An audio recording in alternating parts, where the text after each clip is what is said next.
ऐसा इंसान कहाँ या फरिश्ता कहाँ, ऐसा इंसान कहाँ या फरिश्ता कहाँ है जहाँ से निराले ओशो। आओ मिलके पुकारे ओशो, हम सबके हैं प्यारे ओशो। ऐसा इंसान कहाँ या फरिश्ता कहाँ है जहाँ से निराले ओशो। आओ मिलके पुकारे ओशो, हम सबके हैं प्यारे ओशो। ऐसा इंसान कहाँ या फरिश्ता कहाँ है जहाँ से निराले ओशो। आओ मिलके पुकारे ओशो, हम सबके हैं प्यारे ओशो। ऐसा इंसान कहाँ या फरिश्ता कहाँ है जहाँ से निराले ओशो। ओशो।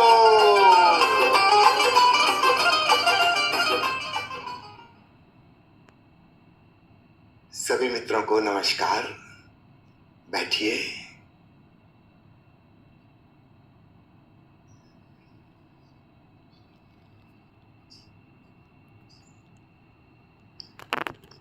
काम क्रोध मुक्ति शिविर के इस सत्र में आप सबका स्वागत है। कामनाओं की वजह से क्रोध उत्पन्न होता है। लोभ, ईर्ष्या, द्वेष, मोह इत्यादि कामना क्यों पैदा होती हैं?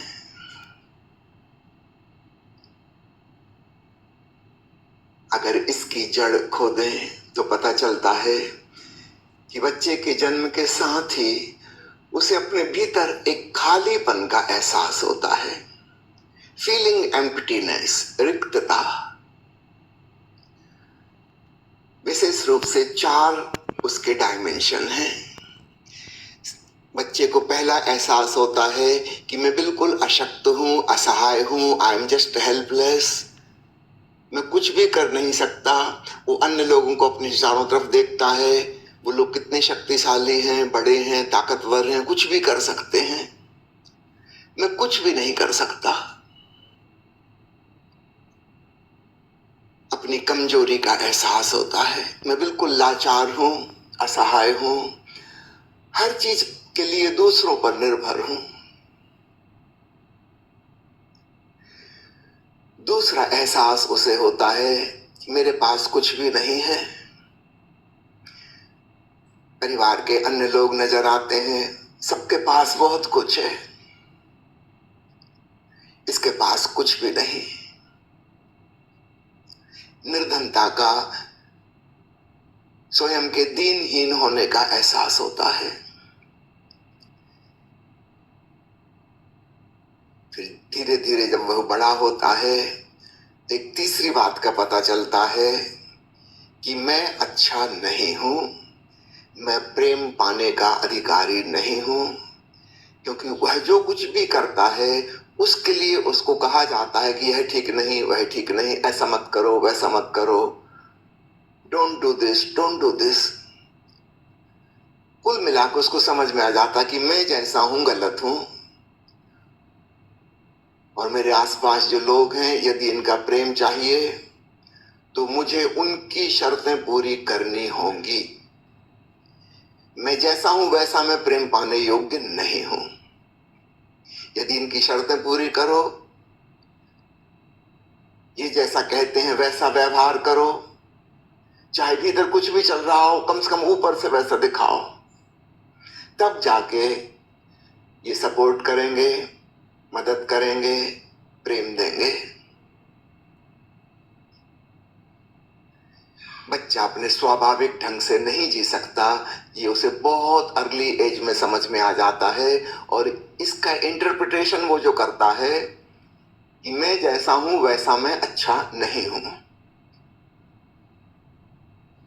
मेरी सच्चाई जैसी है उसे तो कोई भी प्रेम नहीं करेगा।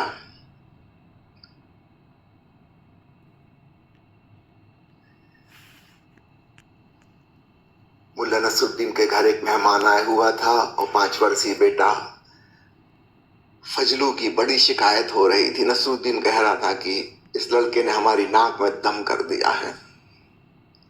देखें शैतान बच्चे बहुत, मगर इसके जैसा अवज्ञाकारी कोई नहीं। जो कहो उसका ठीक उल्टा करता है, उल्टी खोपड़ी। इससे कहो धूप है बाहर तेज मत जाना, ये तुरंत चला जाएगा। इससे कहो ठंड के दिन आ गए आइसक्रीम नहीं खाना, तुरंत फ्रिज खोलेगा आइसक्रीम खाएगा। चाहे वैसे ना भी खानी हो, पर कह दिया है तो पक्का खाएगा। जो कहो उसका ठीक उल्टा करता है। नसरुद्दीन ने मेहमान से कहा कि आप बुजुर्ग हैं, आप थोड़ा अकेले में समझाइएगा इसको जब मैं ना रहूं। हम परिवार वाले तो इससे त्रस्त हो गए हैं। मेहमान ने जब मौका देखा, अकेला फजलू मिल गया, उससे पूछा बेटे क्या नाम है तुम्हारा? उसने कहा मेरा नाम है फजलू डोंट। तो मेहमान को कुछ समझ में नहीं आई, ये कैसा नाम? उसने कहा बेटा किस भाषा का, फिर से बोलो। उसने कहा फजलू डोंट। किस भाषा का है बोल। बेटे ने कहा मुझे पता नहीं, माता पिता जैसा पुकारते हैं वही मैं जानता हूं। मेहमान ने पूछा कि तुम अपने माता पिता की आज्ञा क्यों नहीं मानते, कोई सलाह तुम नहीं सुनते? उसने कहा ऐसा कैसी बात करते हैं आप, मैं 100% आज्ञाकारी हूं। वो कहते हैं Fazlu don't is ice cream. Fazlu don't मेरा नाम है, ईट आइसक्रीम, मैं तुरंत जाकर आइसक्रीम खाता हूं। कहते हैं Fazlu don't go outside the house, मैं तुरंत बाहर निकल जाता हूं। उस लड़के को पता ही नहीं कि मेरा नाम फजलू है, लेकिन जब भी उसने सुना है फजलू के साथ डोंट तो पीछे था ही, वो समझ रहा है कि फजलू डोंट मेरा नाम है। हमेशा इकट्ठे ही सुना उसने। जिस प्रकार का पालन पोषण हम कर रहे हैं, बच्चों को क्लियर हो जाता है कि हम जैसे हैं वैसे हम प्रेम पाने योग्य नहीं हैं, हम गलत हैं, हम जो कुछ भी करते हैं वो गलत है। फिर थोड़ा और बड़ा होता है बच्चा, तब उसे समझ में आता है कि मैं बिल्कुल अज्ञानी हूं, बुद्धू हूं। ये बड़े लोग कितने ज्ञानी हैं, इनको भाषा आती है, बोल सकते हैं, मैं बोल भी नहीं सकता। फिर और बड़ा होता है, स्कूल का जाता है, वहां उसको डांट पड़ती है और अक्सर कहा जाता है उल्लू के पट्टे, नालायक, गधे कहेंगे, तुम किसी काम के नहीं हो, you are good for nothing. सब तरफ से नेगेटिव कमेंट सुनने मिलते हैं और वो राजी है क्योंकि उसको भी लगता है इन लोगों को कितना ज्ञान है, एक मैं ही अज्ञानी हूं। माता पिता ज्ञानी है, टीचर ज्ञानी है, बड़े भाई बहन ज्ञानी है, पड़ोसी अंकल ज्ञानी है, सब ज्ञानी ही ज्ञानी है, मैं बिल्कुल बुद्धू। ये 4 चीजें मुख्य रूप से उसको कांटे की तरह चुभती हैं। अपनी दीनताहीनता, अपना अशक्त और लाचार होना, प्रेम पाने की पात्रता न होना और अज्ञानी होना। अब अलग अलग बच्चों के साथ जैसा कि आसपास का उनका वातावरण है, इनमें से कोई एक चीज बहुत तेजी से चुभती है, बाकी 3 भी मौजूद रहती हैं, मगर एक मुख्य इंफीरियरिटी कॉम्प्लेक्स बन जाता है इन 4 में से। कहीं कहीं कॉम्बिनेशन भी हो सकते हैं 2 चीजों के। एक सज्जन है हमारी पहचान के, अमेरिका में रहते हैं, बहुत प्रसिद्ध वक्ता हैं, टेड टॉक पर भी उनका भाषण आता है। एक बार पता चला उनसे पूछने पर कि आपने इतनी पढ़ाई लिखाई क्यों की, 4 विषयों में एमए है। तब उन्होंने बताया कि पहले वो दिल्ली में रहते थे, बचपन में एक बार कार में जा रहे थे कुछ रिश्तेदारों के संग, तब इनकी उम्र 8-9 साल थी।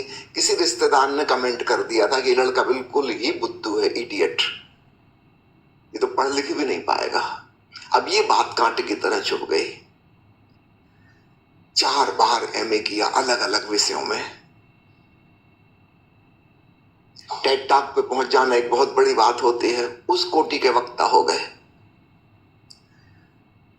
भीतर बात कौन सी चुभी है, ये लड़का पढ़ लिख नहीं पाएगा, बिल्कुल बुद्धू है। अब उसको साबित करके दिखाना है कि तुम जैसा समझ रहे वैसा नहीं।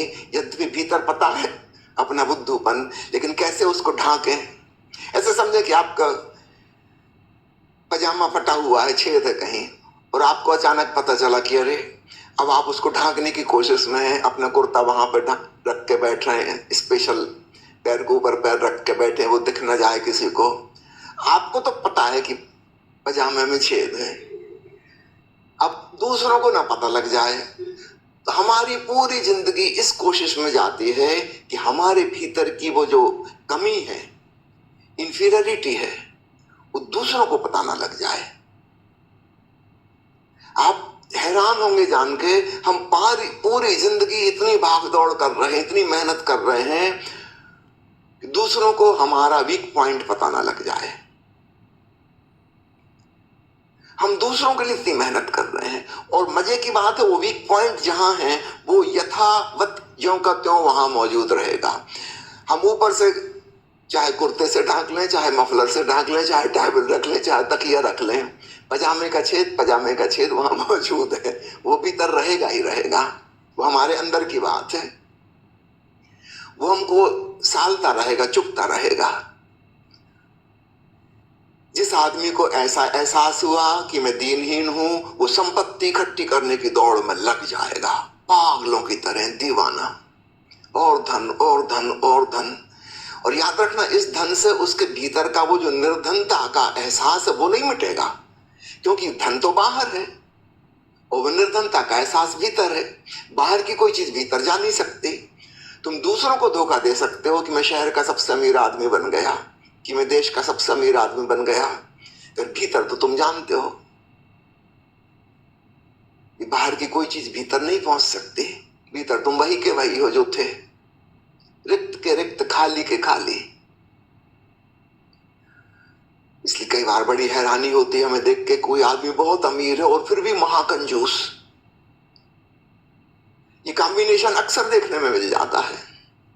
ऊपर ऊपर से हम दूसरों को धोखा दे सकते हैं, लेकिन भीतर हमें भली भांति पता है कि हम रिक्त हैं, खाली हैं, एम्प्टी हैं। इसलिए वो आदमी ऊपर से तो बहुत अमीर हो गया, लेकिन वो कंजूसी पूर्ण व्यवहार कर रहा है, क्योंकि भीतर से वो अभी भी दीनहीन है। जो व्यक्ति बहुत भयभीत था, डर डर के बड़ा हुआ, अब ये बड़ा होकर क्या करेगा? सबसे पहले शक्तिशाली होने की कोशिश करेगा। ये पहलवानी करेगा, दंड बैठक लगाएगा, जिम जाएगा, शरीर को मजबूत बनाएगा, फिर ये दादागिरी, गुंडागर्दी करेगा। तो शारीरिक बल, उसके बाद फिर राजनीतिक बल, ऊंची पोस्ट पे पहुंचने का बल, जिस प्रकार से भी बलशाली हो सके, दूसरों के ऊपर आधिपत्य जमा सके, दूसरों को लाचार कर सके। लेकिन याद रखना, इस सब के बावजूद उसके भीतर की वो जो कमजोरी है, असहाय भावना है, फीलिंग ऑफ हेल्पलेसनेस, वो खत्म नहीं होगी। भीतर का भय समाप्त ना होगा। इसलिए जितना भयभीत आदमी, वो उतना ही दूसरों को भयभीत करने की कोशिश करता है। हिटलर ने सारी दुनिया को हिला कर रख दिया, पूरी दुनिया कांप गई। आप जानते हैं कि हिटलर से ज्यादा कांपा हुआ आदमी कोई ना था। इतना डरपोक, इतना कायर कि शादी तक ना की। माना कि पत्नी से सब डरते हैं, मगर पत्नी हो तो पहले तब डरना, एडवांस में डर रहा। ये पत्नी होगी तो क्या पता भोजन में जहर मिला दे, रात को गला दबा दे, दुश्मनों से मिल जाए, जासूस बन जाए। बड़े भय। मरते समय जब पक्का हो गया कि सुसाइड करना है अगले क्षण में, तब जाकर उसने विवाह किया। इसका मतलब विवाह की तमन्ना थी, इतने साल नहीं किया। जब मरना ही है तो फिर क्या चिंता। विवाह के तुरंत बाद सुसाइड कर लिया, पत्नी को भी मार दिया। इससे ज्यादा भयभीत कोई आदमी देखा आपने? लेकिन इस आदमी ने सारी दुनिया को भयभीत कर दिया। ये उसके भीतर का वीक पॉइंट है, वो डरा हुआ है, हेल्पलेस महसूस करता है कि मैं बिल्कुल अशक्त हूं, और ये महाशक्तिशाली होकर दिखाना चाहता है ताकि दूसरों को पता ना लग जाए कि मैं अशक्त हूं। नेपोलियन बोनापार्ट बिल्ली से डरता था और बिल्ली की वजह से अंत में युद्ध हारा। बिल्ली की वजह से हद हो गई। इतना महान सम्राट, इतना वीर योद्धा, बड़े बड़े युद्धों में जीतता गया, जीतता गया, जीतता गया, और बिल्ली को देख के पसीना छूट गया।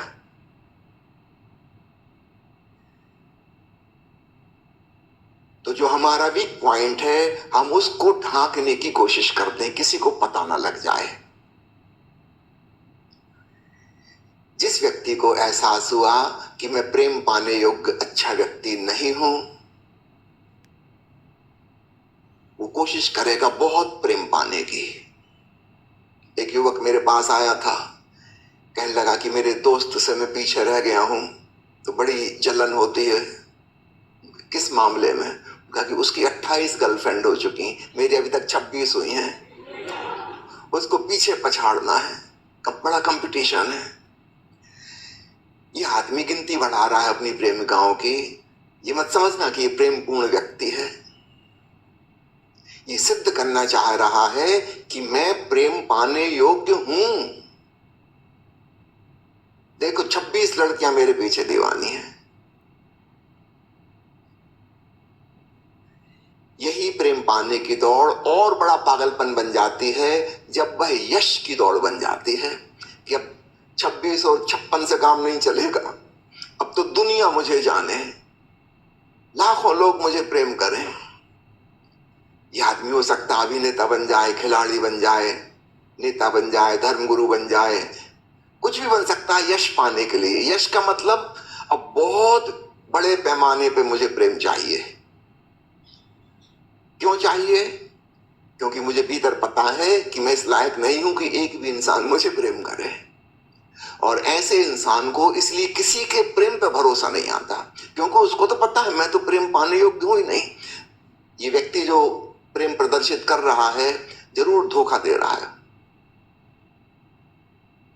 या तो बुद्धू है, इसको समझ में नहीं आई मेरी असलियत, या ये मेरी खुशामद कर रहा है प्रशंसा कर करके, कुछ काम होगा। क्योंकि मुझे तो पता है मैं इस लायक हूं ही नहीं कि कोई मुझे प्रेम करे। वो भीतर का दंश मिटता ही नहीं। सारी दुनिया प्रेम करे तो भी नहीं मिटेगा, कितना ही आदर मिल जाए तो भी नहीं मिटेगा। मैं अपनी ही दृष्टि में आत्म अपमान से भरा हुआ हूं। मैं खुद आत्मनिंदा से, सेल्फ कंडमनेशन से भरा हुआ हूं। करोड़ों लोग भी मुझे आदर दें, उससे भीतर का वो सेल्फ कंडेमनेशन नहीं मिट सकता, वो वहीं के वहीं मौजूद रहेगा। फिर चौथी चीज है, जिस व्यक्ति को लगा था कि मैं बुद्धू हूं, अज्ञानी हूं, वो ज्ञान की दौड़ में लग जाएगा, ऊंची ऊंची डिग्रियां हासिल करेगा, बड़े वाद विवाद में उलझेगा, हर जगह वो जीतना चाहेगा। उसको मतलब नहीं है, संपत्ति से मतलब नहीं है, शक्ति से भी मतलब नहीं है, यश से भी मतलब नहीं है। उसका छेद दूसरी जगह है, बुद्धि की कमी। और वो सिद्ध करके रहेगा कि मुझसे बुद्धिमान कोई नहीं, दुनिया ऐसा मुझे समझे।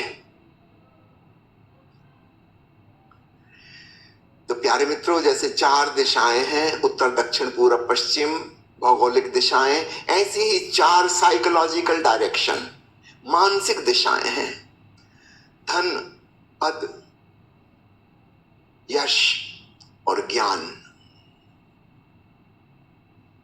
दूसरे शब्दों में कह लें, संपत्ति, शक्ति, प्रीति और बुद्धि। अधिकांश लोगों के जीवन में इसमें से कोई एक चीज प्रमुख होती है, लेकिन एक से अधिक कॉम्बिनेशन भी हो सकते हैं परसेंटेज में। इस इंफीरियरिटी की वजह से जो हमें बहुत बचपन में महसूस हो गई, जन्म होते ही से, उसकी वजह से कामनाएं पैदा होती हैं। जिस व्यक्ति को निर्धनता का एहसास हो रहा है वो धन का दीवाना हो जाएगा। जिसको अशक्त होने का एहसास हो रहा है वो शक्तिशाली होने की दौड़ में राजनीति में आगे निकल जाएगा। इसी प्रकार की चार दिशाएं। वो मजे की बात, भीतर की वह रिक्तता भीतर है, बाहर की कोई चीज वहां पहुंच ही नहीं सकती। और इसलिए कामना हमारी कभी खत्म नहीं होती। हमको भीतर लगता ही रहता है कि अभी भी कमी है, अभी भी कमी है, अभी भी कमी है। वो कितना ही मिल जाए तब भी कमी लगती रहेगी, क्योंकि हम इकट्ठा कर रहे हैं बाहर और कमी है हमारे भीतर। एंडलेस जिंदगी खत्म हो जाएगी, वो कमी खत्म नहीं होगी, बल्कि कई बार कंट्रास्ट में और उभर के नजर आती है। जब बाहर हमारे पास खूब धन है और भीतर फिर भी हम कंजूस का व्यवहार कर रहे हैं और गरीब की तरह जी रहे हैं, तब वो कंट्रास्ट में और भी अखरता है। अगर बाहर से भी गरीबी होती तो इतना पता भी ना चलता। एक सामंजस्य होता हमारे भीतर की फीलिंग में और बाहर के व्यवहार में। इस कंट्रास्ट में और पता चलता है वो कांटा। चारों तरफ हमारे पुलिस वाले खड़े हैं और फौजें हमारी सेवा में हैं, और तब पता चलता है कि भीतर में कितना भयभीत हूं। कितने ही चौकीदार खड़े हों, भीतर का भय कैसे मिटेगा। एक भय यही शुरू हो जाएगा, ये चौकीदार गोली ना मार दे, और अक्सर तो वही होगा, वही सबसे निकट है, हथियार वाला आदमी, और उसी की नाराजगी है। वो आपका नौकर है, गुलाम है, आप उसको डांटते हो, डपटते हो, उससे मिसबिहेव करते हो, वही एक दिन गोली चलाएगा। भय कैसे खत्म होगा? कितनी सुरक्षा का इंतजाम कर लो, भय खत्म नहीं होने वाला।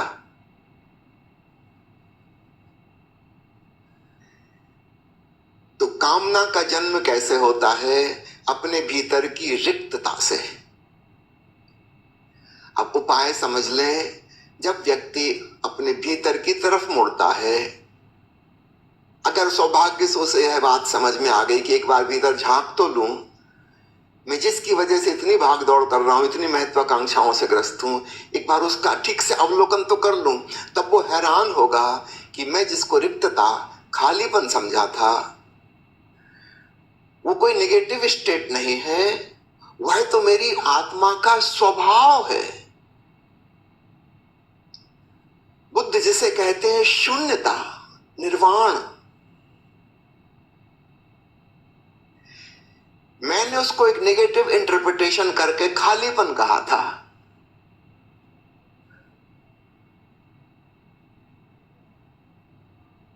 अगर मैं पॉजिटिव एटीट्यूड से उसका निरीक्षण करता हूं, तब पता चलता है कि आहा, मैं कितना सौभाग्यशाली हूं, मेरे भीतर शून्य विराजमान है, और शून्य परमात्मा का स्वभाव है।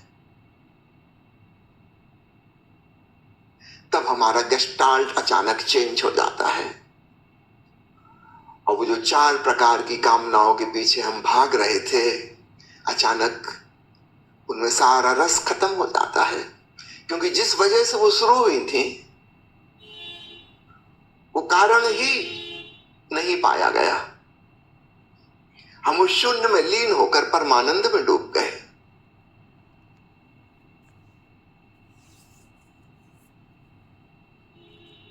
कुछ ढांकने का सवाल ही नहीं, कुछ छुपाने की बात ही नहीं।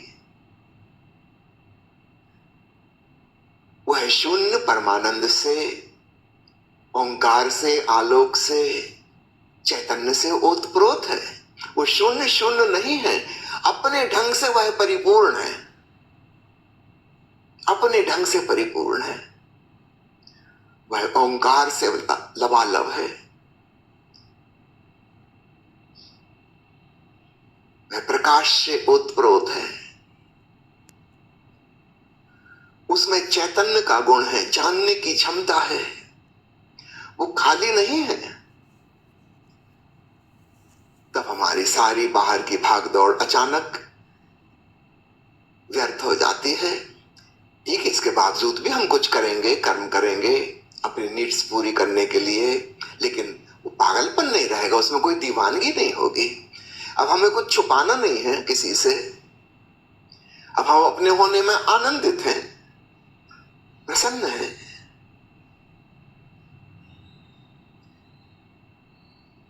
हम स्वयं के प्रति प्रेम और सम्मान से भर गए।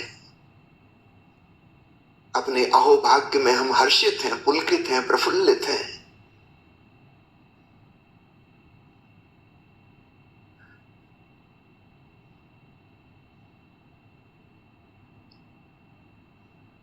आज हम जो प्रवचन सुनने जा रहे हैं, पंच महाव्रत में से चौथा व्रत अकाम।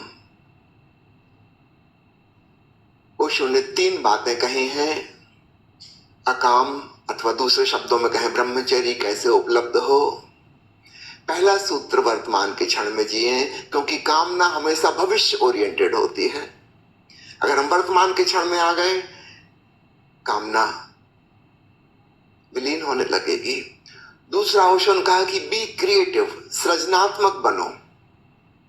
वह ऊर्जा जो काम वासना के द्वारा संतान की उत्पत्ति कर रही थी, वही ऊर्जा अगर हम किसी अन्य क्रिएशन में लगा दें, चाहे आप गीत गा लें, कि नृत्य कर लें, कि संगीत का रस ले लें, कि स्विमिंग का, कि जॉगिंग का, कि वॉक का, कि बागवानी का, कि भोजन पकाने का, जिस चीज में आपका रस हो, किसी सृजनात्मक कार्य में लगा दीजिए, तो ऊर्जा का ट्रांसफॉर्मेशन होने लगेगा। जो लोग बहुत सृजनशील हुए हैं, उनके जीवन से काम विदा हो जाता है। चाहे कोई विज्ञान की सेवा में लगा हो, आविष्कारक बुद्धि का हो, चाहे कोई साहित्य सृजन कर रहा हो, उनके जीवन से काम नगण्य हो जाता है। ठीक है, एक फिजियोलॉजिकल नीड के रूप में रहेगा, लेकिन जो उसके पीछे पागलपन था, दीवानगी थी, कामुकता थी, वो समाप्त हो जाएगी। और तीसरी बात ओशो ने कही, अपनी समस्त इंद्रियों को बंद करके भीतर के अतीन्द्रिय अनुभूति में डूबो। विशेष रूप से अंतर्दर्शन, अंतरश्रवण, यानी ओंकार और आलोक की साधना। ये 3 सूत्र हैं काम से मुक्ति के। आपसे निवेदन करता हूं, आंख बंद करके आराम से ग्रहणशील होकर बैठें और यह अद्भुत प्रवचन का एक हिस्सा सुने। प्रतिपल